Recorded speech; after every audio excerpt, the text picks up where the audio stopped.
Welcome to Creative Human, where we have deep dive conversations with creative professionals on how to ascend and how to adapt in a changing world. I'm your host, Tom Martin. Today's guest is a genuine thrill for me. It's Owen Schatz. Owen is someone who I've gotten to work with on a limited basis, but really I just enjoy watching his work. He is a director, videographer, editor, based in Los Angeles, California. And Owen is someone who, if you watch the pieces he does, he just makes you really enjoy and fall back in love with the everyday details that can make life pretty beautiful, at least the way he relays them to us. He's also someone who puts a lot of premium on sound design. I think he's won a lot of people over and inspired a lot of people because of some of the alternative ways he approaches filmmaking in an era that really rewards such fast-paced, in-your-face content. I do think more and more people have probably seen Owen's work and actually decided to go the other way and stand out from that perspective. Owen is someone with a very strong vision. We talk about where he wants to take his career and sort of how he's gotten to the point that he has now, really believing in himself and his ability to play multiple roles on projects rather than delegate too much. I hope you enjoy this conversation with Owen, and it was just awesome to talk with him about how he tends to work. Owen Schatz, videographer, someone who I have looked up to for a long time. I think a lot of people have looked up to you. I'm sorry to put you on the spot and make you feel this way up front, Owen, but really excited to have you on. And you and I met back when we were rough and toughin' at F1 in Miami, and since then, the portfolio that you have come to create has just been incredible. And I'm excited to talk to you about the way that your career has evolved, the way that you think about filmmaking. You're a videographer, as I said, based in Los Angeles, California. But before we get too deep, the question that always starts this podcast, Owen Schatz, what do you think makes you a creative human? Well, first of all, thanks for having me. That's very sweet of you. I'm glad to be here.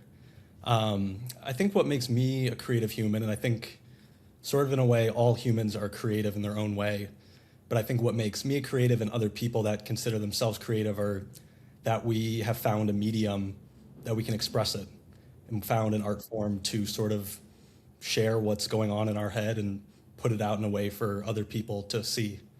I think everyone sort of has that in a way, but I'm lucky that I've found video as a medium to share that and express it and now do it as a living kind of for others and myself. So, I don't know. I think that's kind of what makes me consider myself creative, but in that way, I think everyone's creative and everyone has a different perception of the world, but I'm just sort of able to show it.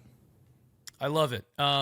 Owen, I feel like things that jump out to me that I've seen you involved with, Rolling Loud, lots of video work with Amine. There was a piece you did for, it was called Pocket Cam that I think is outstanding. Please go check that out on Owen's website, owenschatz.com, if you haven't seen that. But just give me and the listeners a brief rundown of kind of the work you're focusing on now, and then we can go back and kind of talk about how you got here.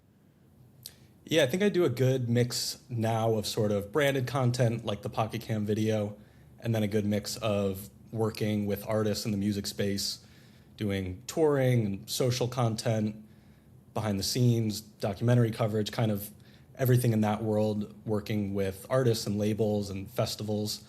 And I think in the last year or so, I found a good balance of the two, of music things and branded content that have kind of kept a good balance for me and kept things interesting. That said, you did mention sports, which in some ways is sort of where you began. When you were going into college and figuring out what you wanted to do, did you already know that you would want to make a career out of having a camera in your hand, or did you stumble upon something? But take us back to the University of Oregon where you went, which obviously now has a long lineage of very talented sports creatives. Yeah, I think it almost goes back to high school. I took a video documentary class at my high school, and I think that kind of started it for me and made me realize that pretty quickly that this is what I wanted to do and that it is like a real option as a career. So that was really like the first time I had a camera in my hands and got excited about video and was really making a lot of stuff just for fun with friends and for the class. And so going into college, I really wanted to go to film school. My goal was to go to film school and go that route.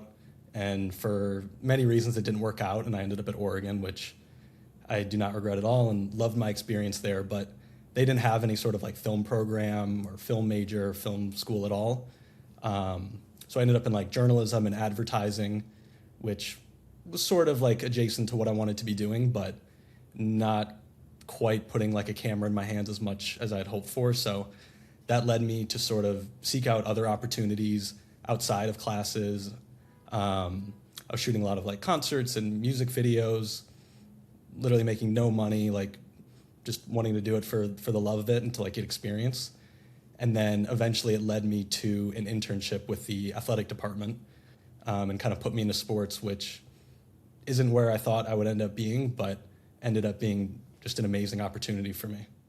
That's so funny that you didn't intend to initially go into sports. And yet, do you feel being in the sports field or the fold contributed in any way to what you're capable of now? What did you pick up on when you were covering all things Oregon Ducks? I think it was like the best experience to have as a college kid, to be able to come in and have mentors there who were able to teach me and honestly just get as many reps as possible and just spend so much time making so many different things. Like so much time. Yeah, probably more time than I spent in classes and on homework and things like that. Like that, And we'll excuse that was really my main focus. And I do think an internship like that is you get out of it what you put in. So I was really determined to get as much as I could out of it. And I think having a platform like Oregon, being able to put our work out to 1 million followers was a crazy thing as like a 19-year-old. Really a big jump from like my own Instagram. So having that platform, I think really kind of set the bar for me to like want to make great work and put it out and make it be something I'm proud of. But also just allowed me to make 1 million different types of things, whether it was motion graphics or shooting photos sometimes or hype videos or uniform reveals. Like it was just such a good experience at that age to be able to sort of do everything and figure out what I like and what I'm good at. And just kind of have that learning experience with fairly low stakes, but also a big platform. Yeah, that's interesting. A mix of low stakes but big platform. What makes you feel like it was low stakes despite the mass amount of followers who would watch your stuff? I think there wasn't like a pressure on us where they were like, we need to be posting this as soon as possible. There was a lot of stuff that we could sort of make just for fun and say, here, I made this video. If you like it, like post it. If not, it won't get posted, and that's fine. Like, at least I got the experience to make it and I tried something new or whatever. I love that. It's interesting you mentioned prioritizing the time around the video work sometimes over some of the classroom stuff. I'm listening to an audiobook about the Wright brothers, and for those of you about to click out of this, please, this is actually, I think, a decent nugget. They were mentioning how the Wright brothers, who of course founded flying and aviation, among other things, their dad would not penalize them for opting to not go to school, but instead to stay home and read from his massive library of books. And they wind up taking that skill and then putting all this time into teaching themselves basically the foundational elements of flying. They were extremely adept at self-learning. I thought that was so cool. And I sort of appreciate sometimes when I hear about folks who have gone out and maybe they're book smart and they do well in school, but others have been able to kind of find what it is that could be long lasting for them out of seeking something out for themselves a bit differently. So I just wanted to throw that out there. The book is by David McCullough, who's an amazing historian. Anyhow, Owen, was there anything that you saw when you were in your documentary film class in high school that inspired you? Anything that you watched rather than made that inspired you? One of the first things we watched in the video documentary class was a doc called Jiro Dreams of Sushi, which is a great movie about a sushi chef in Tokyo who has just a tiny little shop in like a subway station and makes the best sushi in the world, like world renowned, but just in a very unassuming place. And I just think it really highlights like the beauty of documentary, of being able to find beauty in something so simple and find a story like that and something that hundreds of thousands of people pass a day. And also just like his story of his drive and his work ethic to be the best sushi chef in the world and to make the best sushi possible. And the people learning from him, and just all of his craft around it, I think was really cool. And it was shot in a very beautiful way and tells like a great story. So that was super inspiring from the beginning. It's interesting that you mention, I suppose, finding the beauty in in sort of the minimal things or the minimalist things, because I feel like that informs so much of your work, at least the work that I first saw you doing, maybe earlier parts of this decade. I want to bring up Free, which is a piece that you created about a skateboarder. This to me is sort of like finding the beauty in the everyday things. People see skateboarders all the time and don't think to make a documentary about them or a piece about them. What did making that piece do for you in terms of setting you off on a further path of exploring stuff like that further? And why did that piece come to be? Why did you want to make it? I made that like maybe a month or two after I moved to LA, and was just really hungry and driven and wanted to make work that I was proud of. And I think personal projects are just such an amazing way to do that. So it was something I kind of had an idea for, and even just being in LA and skateboarding around, had some locations and places in mind that I wanted to shoot. And eventually I found our subject Tree on Instagram and DM'd him and just set up a call, and he was down for it. And we shot over a few days, and it ended up just coming together really well, like how I kind of hoped and imagined in my head. And so yeah, I was really proud of the piece, and it led on to go into a few film festivals and also really directly helped me get paying work from that. There were a lot of people that reached out, and I was able to get new clients because of it, and people who wanted me to make similar work for their brands because of it. And I think doing it as a personal project like that was the best way possible, because it allowed me to make exactly what I want, and I think show my strengths in a way that I maybe hadn't shown before. What a great subject to find via Instagram DM. He was just someone you kind of want to be around. He's such a calm presence, but obviously committed to this thing that he loves doing. What did you kind of learn about your process in the process of making that? And what have you kind of taken with you from what that process was like as you continue to make stuff?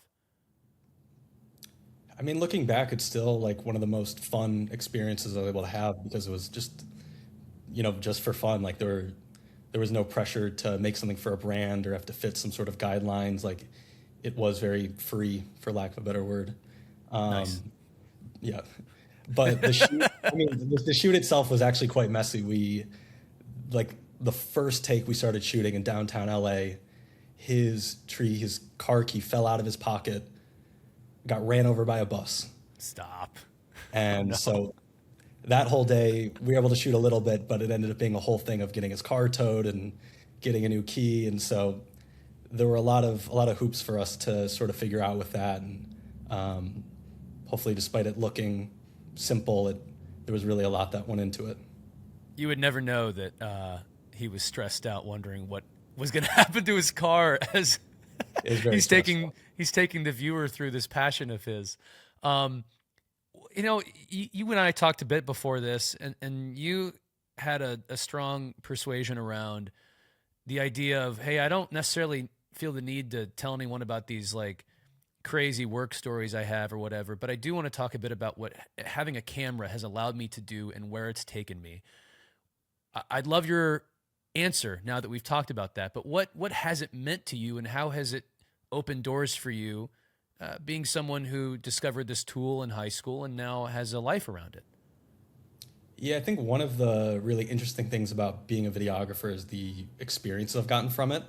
And it's not something that's unique to me. I think a lot of other people in similar work feel the same way. And I think it's something that's kind of unique to being a photographer or videographer, in that it has allowed me to travel to almost every continent. It's allowed me to be on stage with some of my favorite artists and be in gyms with some of my favorite athletes, and just opened a lot of doors and been able to meet a lot of really cool people that I would never otherwise meet because of it. Both mentors and friends and celebrities and all that. And I wouldn't really say that's my reason for doing it, but I just think it's a very cool side effect of having a camera that is very unique to our profession. I think anyone who watches your work immediately thinks while they love what it looks like, it's mostly about, maybe not mostly about, that's unfair, but it's definitely about what it sounds like. And I'm curious how your emphasis on sound design began. How did you decide to go, wait a second, this is really what I want my pieces to, or how I want my pieces to resonate with viewers, is a major emphasis on sound. How did that come about?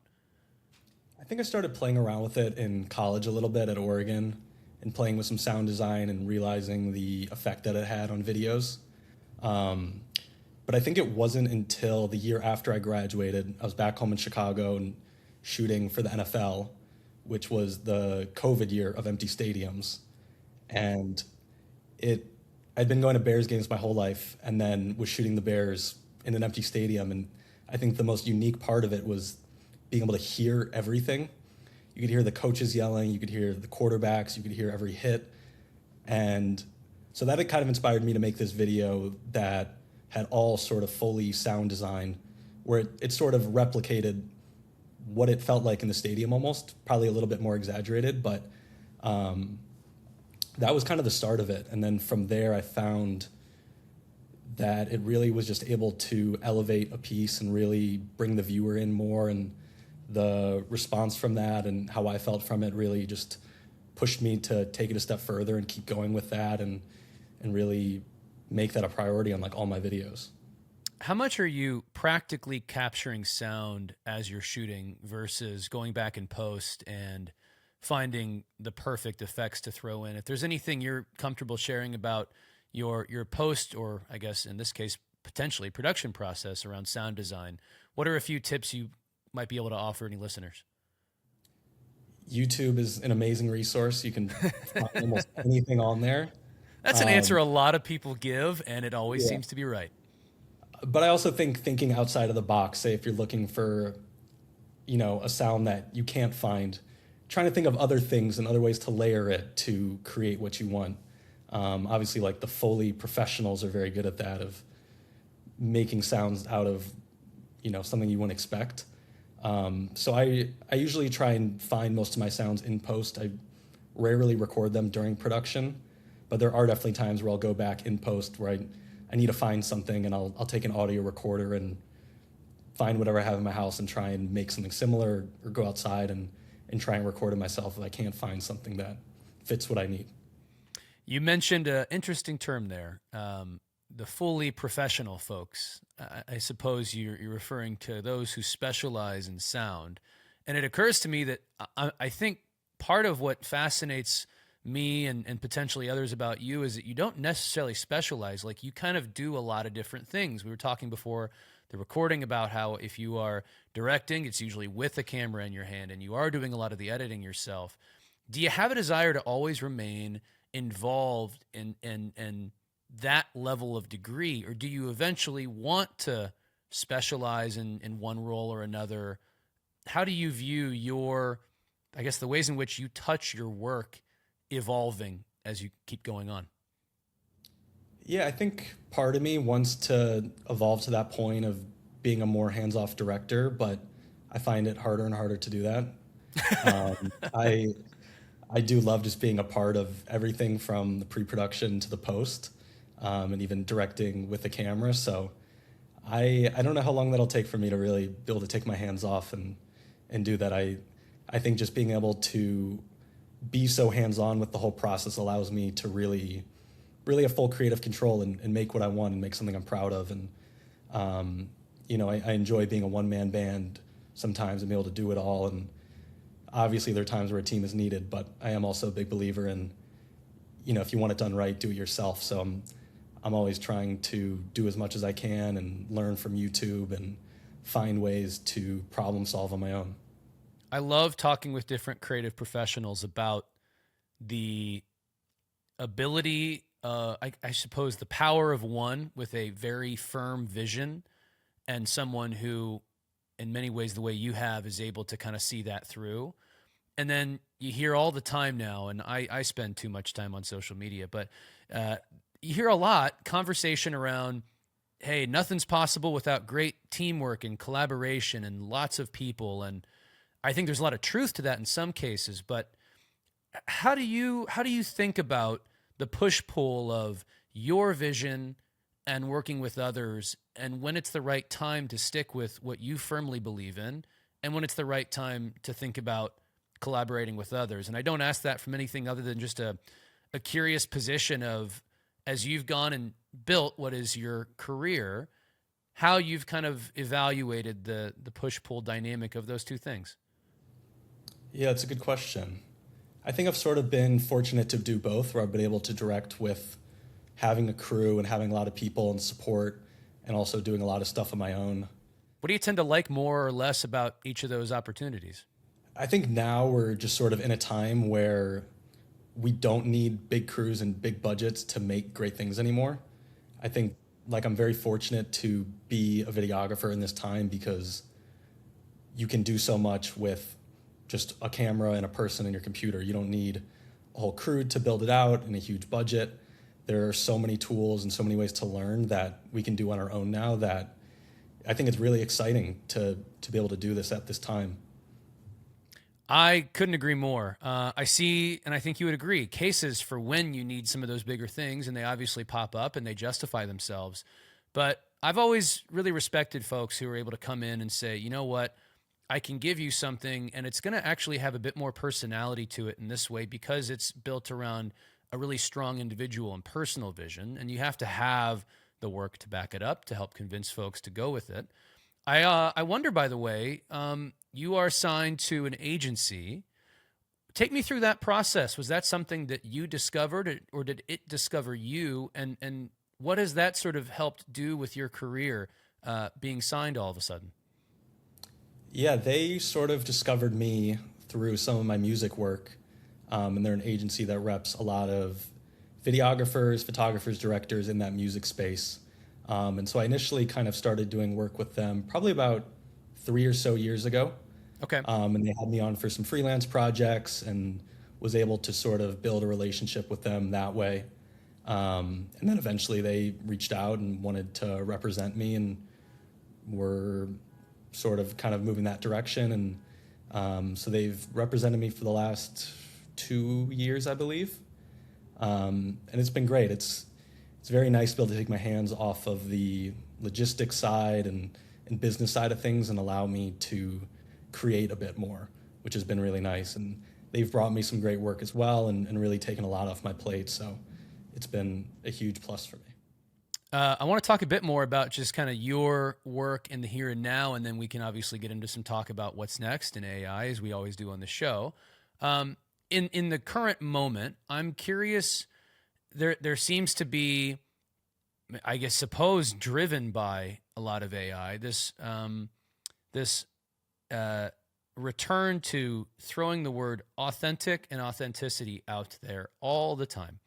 And I think you would agree with me that there's certainly like a place for that, and I understand like where it comes from. But what does authentic storytelling mean to you? What are people getting at when they say that? Because I feel like I describe your work to others who I share it with as authentic, but I sometimes also maybe don't know what I'm saying, and there could be a different word that could substitute there. So I'm curious what you think about that. Yeah, I think in a way I like to try and present my work. Maybe you would call it authentic, but sort of in a more like documentary-ish style way with hopefully a bit of style and flavor here and there. Yeah. I think there's just a lot of work right now, especially in the music space and event space, the goal is to make everything as crazy and as hype as possible, and I think make things seem better than they actually are in person, and kind of drive like this FOMO. And I I think that's just kind of the natural progression in events and things like that, is you want to make it look great. So I completely get it, but I think I saw that and tried to push back against it a bit, and really just wanted to do the exact opposite of that. Just to go to a festival and put something into quiet piano music and have it all be locked off shots and long takes in a world where it's a lot of whip pans and quick cuts and all that. Did you do it because you loved it, or because you thought it would stand out and amongst the noise, or both? I think both. I Yeah. think I don't think I did it just because it would stand out. I think that was almost a hesitation to not do it, was worrying that, oh, people are going to think this is stupid. Like, this is not what Rolling Loud is going to want at all. Like, they want things to look crazy. So there was definitely part of me that thought that no one would care at all. What first gave you the confidence that this was going to be an approach that would work for you? I think one of the first videos I did like that was on tour with Amine in Australia. It was like 2 or 3 years ago, and I made a video like that there that was not like a traditional tour video. It was very kind of rooted in like the quieter moments of the tour and longer takes and still shots and all that. And I loved the outcome myself, and I got a great response as well from Amine and from the audience. So that kind of gave me a little bit of like confidence and motivation to keep going in that direction. So I think of that video as kind of being something that helped sort of start the style of it. I remember, I'm a big music guy myself, not as much into hip hop because I'm a loser, but let's talk about rock and roll for a second. I remember reading about Vampire Weekend, and when Vampire Weekend first comes out, they're like, everyone's making garage rock right now, and we wanted to make the cleanest rock and roll possible. We wanted to run in the studio and make sure it did not sound garage. And it's because we liked it, because they came up from like a preppy background, but also because they felt like, you know, if you see this enough, you're less inclined to almost try it and give it a shot, even if you don't love it at first. Like, there's a curiosity around discovering something a bit new, a fresh take on something. I'd almost love to zoom out, because I haven't asked you this question yet, but who has just generally influenced you as a filmmaker? Do you watch movies, TV shows? Are there directors you like? Where has your inspiration come from besides your docu J-school class or docu-filming class? Yeah, I think I'm not like the biggest movie TV guy ever. There's certainly a lot of like classics I haven't seen that people are appalled by, but like what? Too many to name. Have you seen The Godfather, Owen? I have not. All right, well, let's just end it there. Let's end it right there. Yeah, that's fine. But honestly, I would say a lot of my work now, I think, is more inspired by photographers and photography. I think just liking kind of focusing on compositions and focusing on singular moments rather than trying to, you know, tell one big story all in a thing.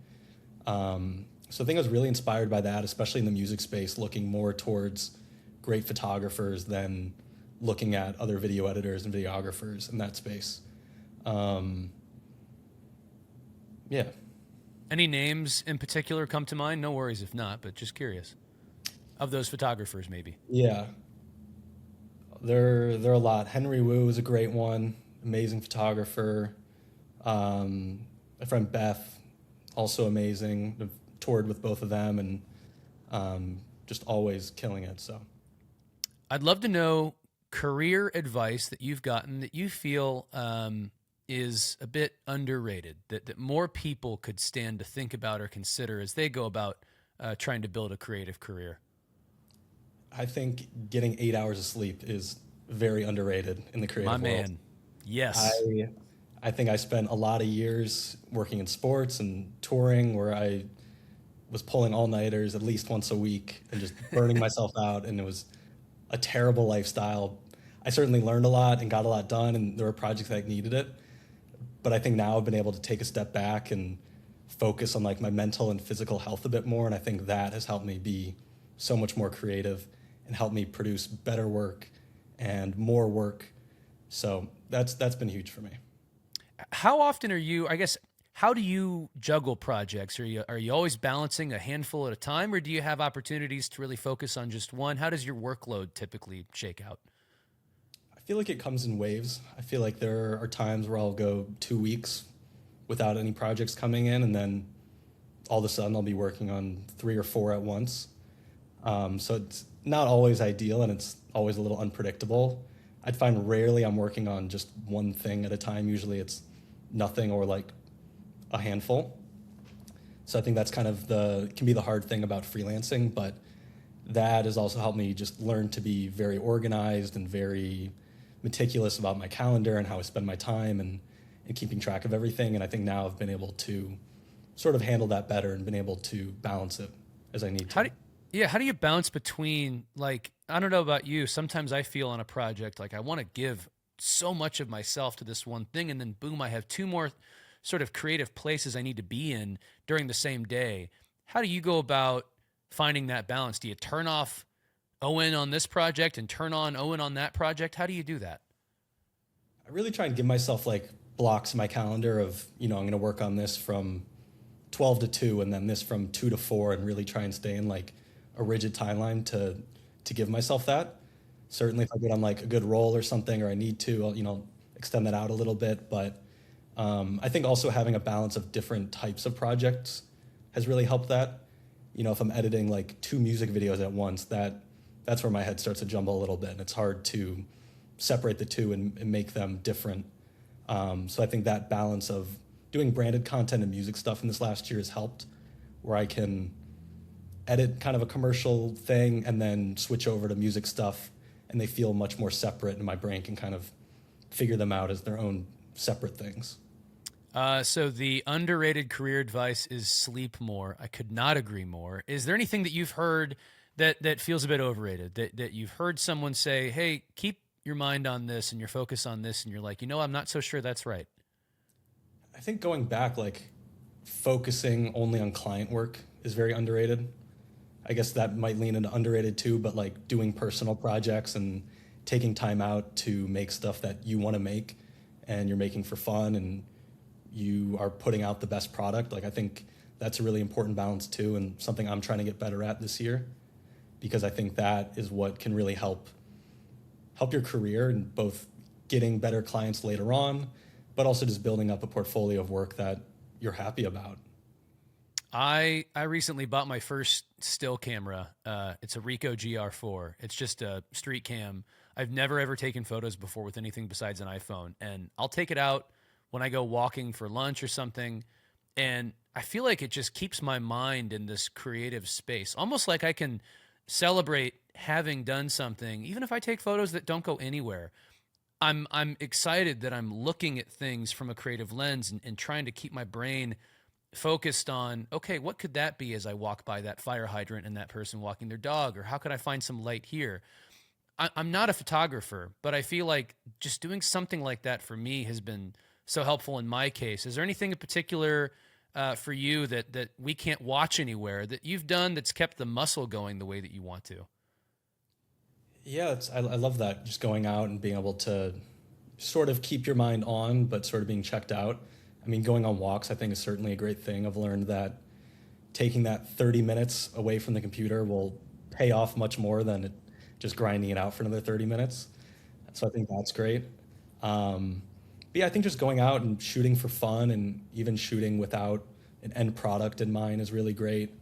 I love going out and shooting, and kind of like those walks of just focusing on one thing, focusing on a color or, some sort of motif that can keep your eyes wandering and keep you kind of observing your surroundings, to look out for one specific thing rather than, just anything. For sure. Let's talk about the ongoing, I guess it's a revolution. I don't know, Owen. I'm really curious what you think about AI, and every time I'll record this, there will be some sort of adjustment or new kind of quirk to it. So we're recording on January 20th, and now this has sort of been like the week of Claude. Everyone's talking about Claude. A month ago it was, wow, Gemini. I think the lesson for anyone, especially those who pay attention to past historical technological advances, is that slow adoption, and there's always going to be some hot new thing of the week or of the month. But looking at it broadly, I'm curious how you sort of feel about AI. We'll get into maybe any practical uses you have, but just overall take on its infusion into our lives, either on a small or large level. Yeah, it's definitely moving really fast. It feels like there's always a new program or new updates to it. And I think I try and keep up with that a little bit, and even just trying out the new programs just for the sake of seeing what's out there. And even if I'm not using them in my workflow or using them for anything even video related, I think it's good to just be aware of what's out there. But in the video world, I am maybe less impressed than a lot of people. I think it's not really something that worries me too much yet, even though, again, it's moving very quickly and that could change tomorrow. But I feel like I've played around with a lot of the tools, and I haven't found as many practical, kind of tools that work into my workflow, at least. And even the generative video, I've seen some incredible examples from it that are maybe a bit terrifying, but when I try to do it myself, it's certainly not the same. So that kind of keeps my mind easy. Do you, I couldn't agree more with you, by the way. There's some folks who I really respect in the industry who have kind of taken that first step into, hey, I'm going to use a transition differently here. I'm going to, I thought there's an editor, Lobo Films, Carlos Herreros, who inserted like a grill transition, like the teeth, into one of his pieces. And I thought that was so good, and he couldn't have done it without AI unless he wanted to go with a more lengthy VFX route, which I'm not sure was under his capabilities list. So I've seen times where I go, that's okay, I can see that. Are there anything, or is there anything that is really making you go, this should not be where we are interested in going or leaning towards? Is there anything about it that just kind of leaves you feeling uneasy? I think the only thing is just now having to question what's real and what's not. It's concerning how often I'm nearly fooled by it scrolling through Reels or TikTok now, which really makes me feel like a boomer, but it's only going to get better. And I think that part is pretty concerning, of just having to question everything. And I think it kind of, it takes away from videographers like myself who, I think really try and root things in an authentic documentary style. And now it can be manipulated very easily. I was going to say, do you feel a bit protected from it just because of the way in which you've kind of carved out a lane for yourself? I don't see a lot of generative video touching on the same emphasis points that you touch on in your work. And maybe it could someday, but is there a sense that, hey, because I approach my work this way, I'm insulated somehow, or am I maybe conflating that in the wrong way? Yeah, totally. I think a bigger part of it is maybe people worried about VFX and animation and things like that, which is pretty far out of my world. So that part I'm not very worried about right now. The generative video, I've seen some things that are really impressive and, beautiful that people have done with AI. So I think it's only a matter of time before it starts to kind of move into that world as well.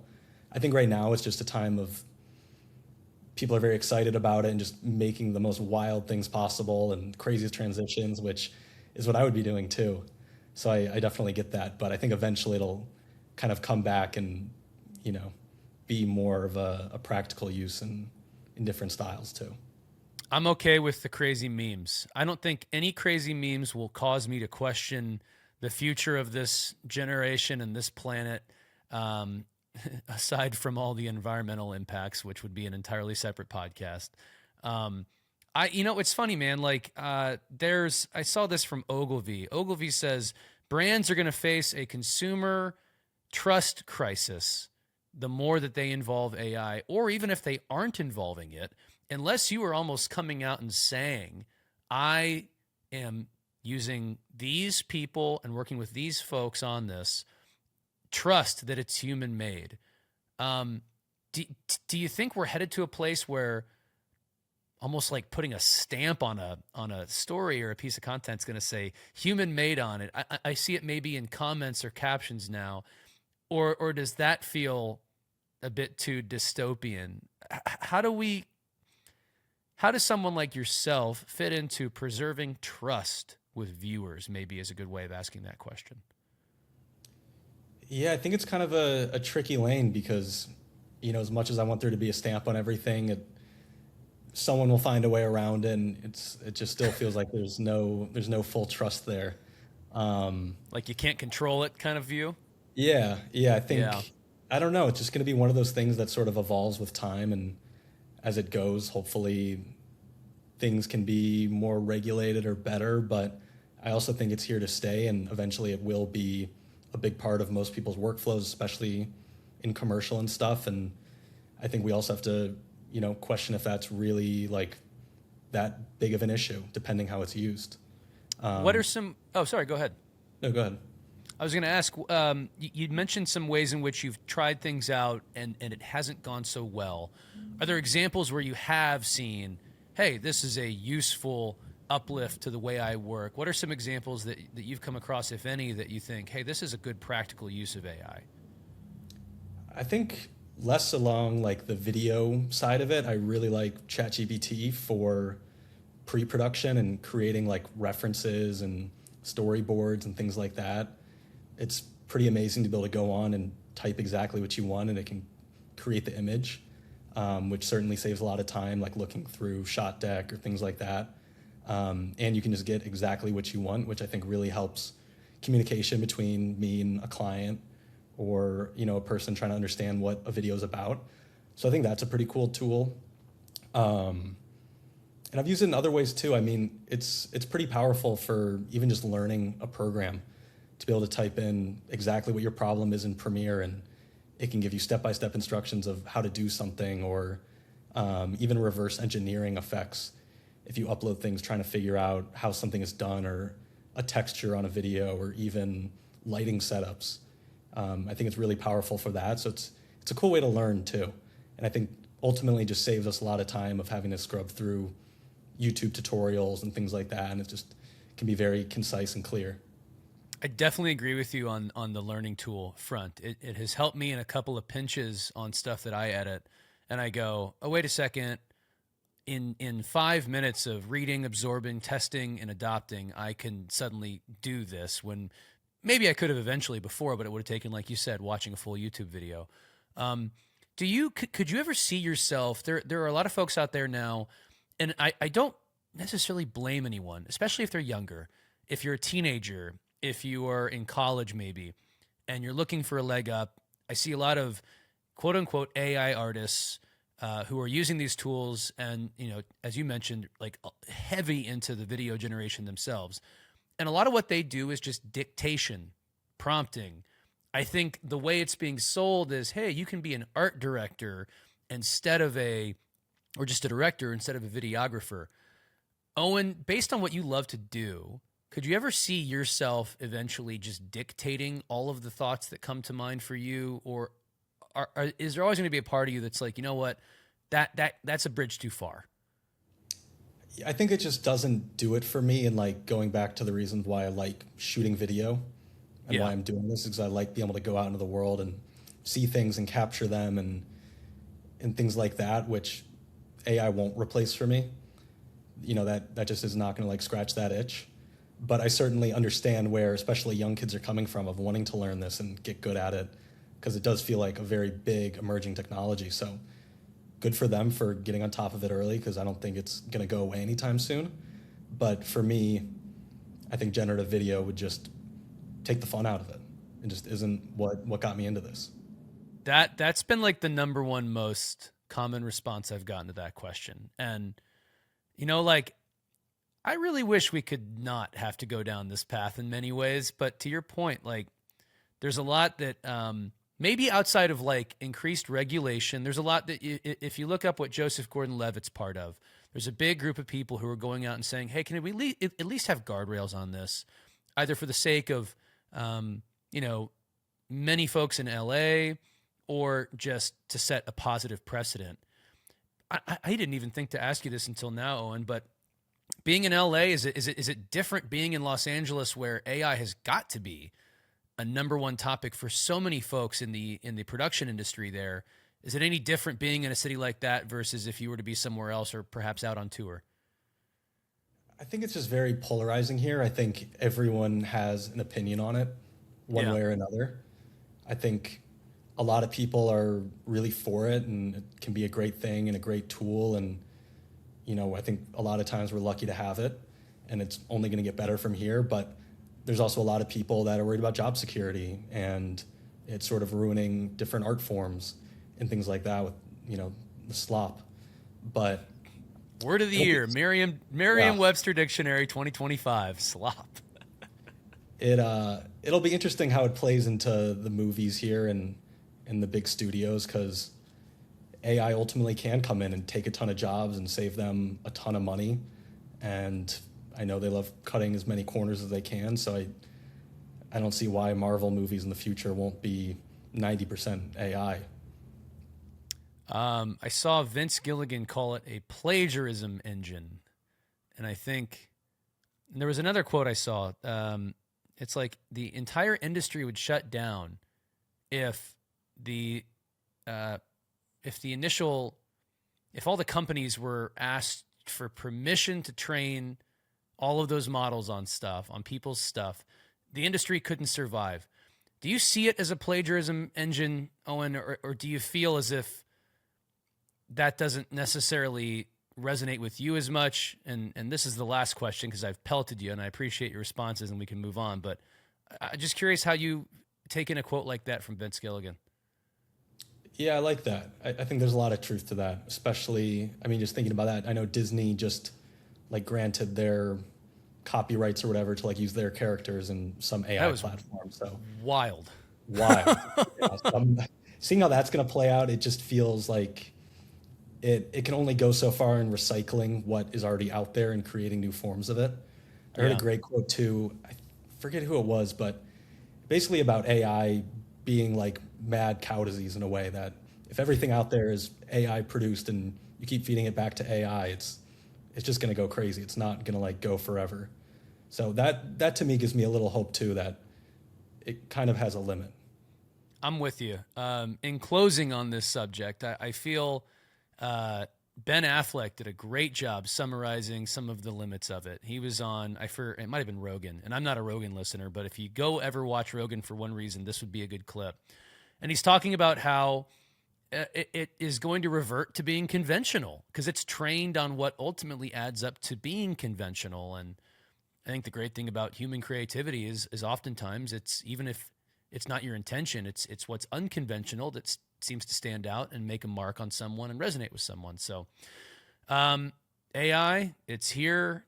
I guess that's enough talk on that subject. Owen, I love closing the show with taking it back to people and taking it back to human beings. I'm curious if there's anyone that you've been following or anyone you've kept up with lately who's made an impression on you, any work that you're seeing out there from anyone in particular you'd love to shout out, whether it's someone who has a big following or someone who's on the up and come. Yeah. Give a shout out to Hayden Solly.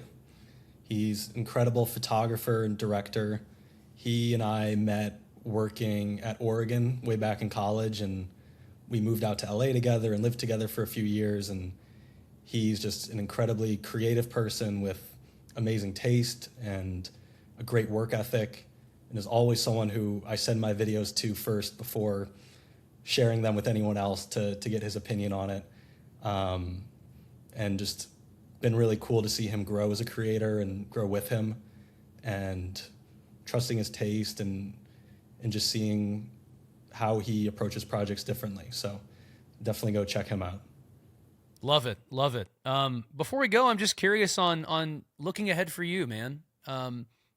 You know, I've seen, and I think a lot of folks who followed your stuff have seen the way in which you've evolved, either in how your work comes to be, the type of work you do, but where do you want to go? What is, I'm not going to ask what your 5-year plan is. That's the worst question of all time, but where do you want to continue growing, and what excites you about your career moving forward?